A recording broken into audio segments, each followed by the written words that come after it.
बिस्मिल्लाहिर्रहमानिर्रहीम। अस्सलाम वालेकुम dear students and viewers, welcome to my YouTube channel DG learner point. आज के इस वीडियो ट्यूटोरियल में हम प्रिंसिपल ऑफ अकाउंटिंग जिसका सब्जेक्ट कोड 0438 है, ये इस्लाम इकबाल ओपन यूनिवर्सिटी के कोर्सेज हैं और जो कि बैचलर ऑफ कॉमर्स से रिलेटेड है। उसकी असाइनमेंट नंबर 2 का जो क्वेश्चन नंबर 3 है उसको हम सॉल्व करने की कोशिश करते हैं।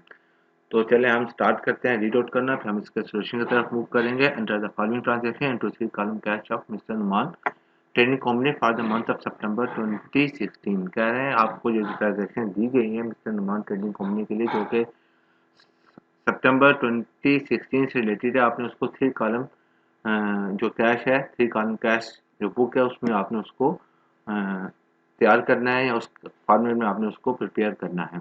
तो चले हम स्टार्ट करते हैं। तो देखें डेट यहाँ वो जनवरी दे रहा है, आई थिंक आप इसको सितंबर से रिप्लेस कर दें क्योंकि वो ऊपर सितंबर का कह रहा है। तो कैश इन हैंड रुपीज़ हमारी जो ओपनिंग है, जो पहली ट्रांजैक्शन है जनवरी को, वो हमारी ओपनिंग है। Cash in hand rupees 500 and over drawn balance of bank rupees 800,000। तो ओवर ड्रॉन मतलब ये है कि हमारी क्रेडिट साइड पे आएगा, यानी कि इसके भी दो साइड होती हैं, डेबिट साइड और क्रेडिट साइड। डेबिट साइड में भी तीन इसके कॉलम होते हैं और क्रेडिट साइड में भी तीन इसके कॉलम होते हैं, कैश बैंक और डिस्काउंट। वहाँ भी इसके अलावा भी दो तीन होते हैं, वो इंफॉर्मेशन के लिए होते हैं। तो ये क्रेडिट साइड पे हमारे बैंक कॉलम में आएगा और ये डेबिट साइड में हमारे कैश कॉलम में आएगा। कैश सेल्स रुपीज़ 100,000, तो ये हमारे पास क्या क्या cash account to sales account आएगा। तो हम इसको कैश सेल्स अकाउंट में लिखेंगे और कैश की साइड पे 100,000 लिखेंगे। Receive cheque from mister Abdullah rupees 200,000 and this cheque paid into bank means deposit into bank on the same day. कह रहे हैं अब इसके हम सेम डे पे दो ट्रांजैक्शन पास करेंगे। हम करेंगे क्या, मिस्टर अब्दुल्ला हमारे पास तो चेक को हम एज ए कैश कंसीडर करें, cash account to mister Abdullah. तो हम यानी मिस्टर अब्दुल्ला और कैश के कॉलम में डेबिट साइड पे 200,000 लिखेंगे। फिर उसी डे में हम लिखेंगे जी bank account to cash account, तो फिर हम डेबिट साइड पे बैंक कैश अकाउंट, सॉरी हाँ, bank account to cash account. तो हमारे पास जो डेबिट साइड पे हम लिखेंगे कैश अकाउंट टू कैश के बैंक के कॉलम में 200,000 और फिर हम क्रेडिट साइड भी लिखेंगे बैंक अकाउंट और कैश के कॉलम में हम 200,000 लिखेंगे। Due from bank for office use rupees 50,000। Office expense के लिए हमने बैंक से 50,000 निकाले, हम इसकी एंट्री होगी office expense to bank account. तो ये हमारी किस साइड पे जाएगा, बैंक साइड पे जाएगा यानी क्रेडिट साइड पे जाएगा। तो वहाँ से ये 50,000 हमारे क्रेडिट हो जाएंगे, लेस हो जाएंगे। तो उसके बाद हमारे पास है cash sales rupees 800,000 of which rupees 600 was bank, यानी 9 जो डेट थी हमारी 9 सितंबर की, हमने इसकी भी हम दो ट्रांजैक्शन करेंगे, यानी cash account to sales account 800,000। Then दूसरी ट्रांजैक्शन जो हम करेंगे, जो हमने बैंक में डिपॉजिट की, तो वो हम करेंगे जी bank account to cash account, यानी कैश अकाउंट आ जाएगा 600,000, लेकिन ये बैंक के कॉलम में आएगा और दूसरी तरफ जो हमारा होगा बैंक अकाउंट और कैश के कॉलम में 600,000 आ गया, यानी एक तरफ इंक्रीज होगी दूसरी तरफ डिक्रीज होगी। Mister Anwar who owed rupees 100,000 on an invoice subject to 5% discount and settled of his account by check। कह रहे हैं मिस्टर अनवर जिन्होंने हमसे उधार माल लिया हुआ था या जिनकी तरफ 1 लाख रुपए बाकी थे, उन्होंने जिसकी इनवाइस थी लेकिन उसको हमने 5% डिस्काउंट दिया, तो उसने अपना जो अकाउंट है सेटल कर दिया, मीन्स उसको अपनी पेमेंट क्लियर कर दी बाई चेक। तो हम यहाँ क्या लिखेंगे, अब हमें उसको इन्फॉर्मेशन नहीं दे रहा तो हम इसको ऐसे कैश कंसीडर करेंगे चेक को।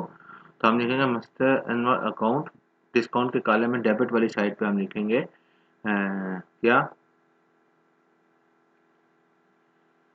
5% है, तो ये हमारे पास 5,000 डिस्काउंट आएगा, 95,000 हमारे कैश के कॉलम में चले जाएगा। Mister Anwar cheque deposit into bank, अब वही जो अनवर का चेक था वो हमने 13 को डिपॉजिट कर दिया किसमें, bank account to cash account. तो डेबिट वाली साइड पे आएगा cash account with the same amount और क्रेडिट वाली साइड पे आएगा bank account into the cash वाली कॉलम में ये 195,000। पेड सैलरीज भी 25,000, ये हमने बताया नहीं है तो इट मीन्स हम इसको कंसिडर करते हैं कैश सैलरीज दी है हमने, salaries expense to cash account हम लिखेंगे। तो bank inform that cheque of mister Anwar has been dishonour, तो ये डिसऑनर हो गया है, तो ये दोबारा उसकी मिस्टर अनवर दोबारा उसके क्या होंगे, जो क्रेडिट है या उसका डेटर है उसका स्टेटस बहाल हो जाएगा और वहाँ से जो हमने 95% किया था उसको हम कैश वाली साइड पे डाल देंगे। Paid advertising expense rupees 3000 by cheque. अब ये है advertising expense to bank account, तो ये भी कैश वाली साइड पे जाएगा। Deposited cash into bank rupees, I don't know it is 100,000 or 10,000, तो मैंने इसको 10,000 ही लिया है, लेकिन आप इसको चेक कर लीजिएगा अपने दूसरे दोस्तों के साथ या अपने जो भी डिपार्टमेंट है उसको कॉल करके कंसर्निंग पर्सन को। तो paid electricity bill rupees 7,000 by cheque, cheque के ज़रिए यानी 7 electricity bill by bank account, और रेंट इन कैश, तो रेंट अकाउंट बाई 25,000 ये उस तरफ जाएगा। मुझे लगता है कुछ आंसर में मैंने गड़बड़ की है, उसको जाके देखते हैं, साथ में मैं आपको बता दूँ। तो पहला हमारा क्या था, बैलेंस था, ये आप इसको काइंडली सितंबर कर लीजिएगा। बैलेंस कैरी डाउन, जो हमारे पास कैश इन हैंड है 500,000 है, वो ओवरड्राफ्ट था, तो मैंने 800,000 की तरफ यानी क्रेडिट साइड में बैंक के कॉलम में 800,000 लिख दिया। फिर हमारी सेल्स हुई थी 100,000 की, वो मैंने cash account to sales account मैंने यहाँ लिख दिया। और उसके बाद हमारे पास 5 जनवरी को हमने क्या किया, अब्दुल्ला से हमने 200 की जो थी वो कैश ली, और उसके बाद हमने 5 जनवरी को ही उसको बैंक में डिपॉजिट कर दिया। तो ये क्या था, cash account to Abdullah account यहाँ। और उसके बाद हमने 5 जनवरी को क्या किया, bank account to cash account, तो बैंक अकाउंट के अगेंस्ट कैश अकाउंट में ये बैंक के कॉलम में चला गया। और यहाँ आप देखें इसका अल्टरनेटिव जो 5 जनवरी को था वो कैश के against bank account into 200,000 cash के कॉलम में, ये बैंक के कॉलम में और ये कैश के कॉलम में। फिर हमारे पास सेल्स थी 9 जनवरी को, नहीं 9 सितंबर को 800,000 की, तो उसमें से उसी जगह हमने क्या किया, 600 जो थे हमने बैंक में डिपॉजिट कर दिए, तो कैश सेल्स अकाउंट टू 800,000। फिर हमने 9 जनवरी को ट्रांजेक्शन की कैश अकाउंट टू 600,000। आप देखें इसी के अगेंस्ट हमने क्या किया, बैंक अकाउंट और ये कैश के कॉलम में 600,000 डाल दिए। फिर 11 सितंबर को हमारे क्या हुआ कि हमने अनवर से पैसे लिए, ये थोड़ा देखना पड़ेगा, इसमें से क्या हो गया, चेक हमें मिला और उसी दिन हमने इसको पेड कर दिया। तो 5,000 हमने डिस्काउंट दिया, 100 का था, तो 95,000 हमने इसको एज कैश लिया। उसके बाद क्या किया, फिर हमने उसको डिपॉजिट किया बैंक में। तो क्या जो डिस्काउंट अलाउड किया, ये जो हमारा एक्सपेंस है डिस्काउंट के कॉलम में लिखा, और वही दोबारा bank account to cash account, तो कैश अकाउंट में 95,000। और दूसरी तरफ आप देखें 13 जनवरी को बैंक अकाउंट 25,000 कैश के कॉलम में आ गए, दोनों साथ साथ चलते जा रहे हैं। फिर 28 जनवरी को हमने क्या किया, कैश अकाउंट लिया, bank account to cash account 10,000 जमा करवाया उसमें, और साथ ही इसकी अल्टरनेटिव जो थी हमारे पास ये बैंक अकाउंट आ गया। फिर 15 जनवरी को हमने सैलरीज एक्सपेंस की, सैलरीज एक्सपेंस मुझे ज़रा देखना पड़ेगा कि हमने, अगर दोबारा देखते हैं, पेड सैलरीज है तो मैंने इसको बैंक के चेक के थ्रू समझ लिया है।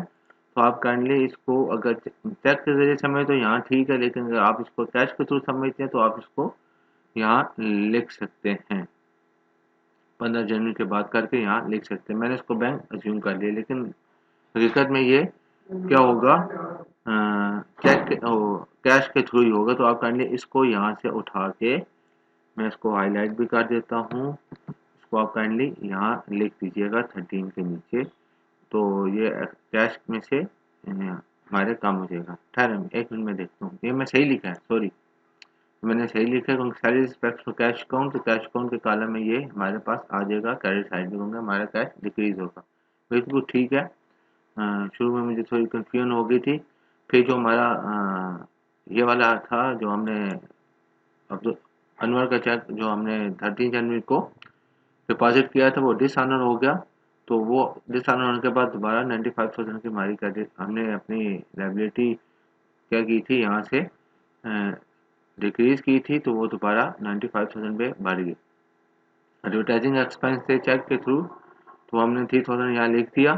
फिर वो बैंक अकाउंट का मैं आपको बता चुका हूँ। ये यूटिलिटी एक्सपेंस जो थे हमारे चेक के थ्रू थे, तो utility expense account two by bank account, तो ये हमारे 7000 यहाँ आ गया। ये कैश एक्सपेंस क्योंकि अब एंट्री देख लें, डाल लिया करें ताकि आपको थोड़ी सी समझ में। Rent expense to cash account है, तो ये हमारी कैश साइड क्रेडिट हो गई, तो ये हमारे पास उसका बैलेंस आ रहा है। अब ये जो ओवर ड्रान बैलेंस पहले 800,000 है वो कम हो गया 1500,000 हो गया, तो ये उसकी क्रेडिट साइड पे जाएगा। अब हमारा जो कैश है वो 940,000 हो गया, तो ये हमारी नेक्स्ट मंथ की फर्स्ट डेट को डेबिट बैलेंस की तरफ जाएगा। तो हमारे ये जो मैंने बैलेंस लिख दिया है, बैलेंस का ब्रॉड डाउन 50,000 और 940,000।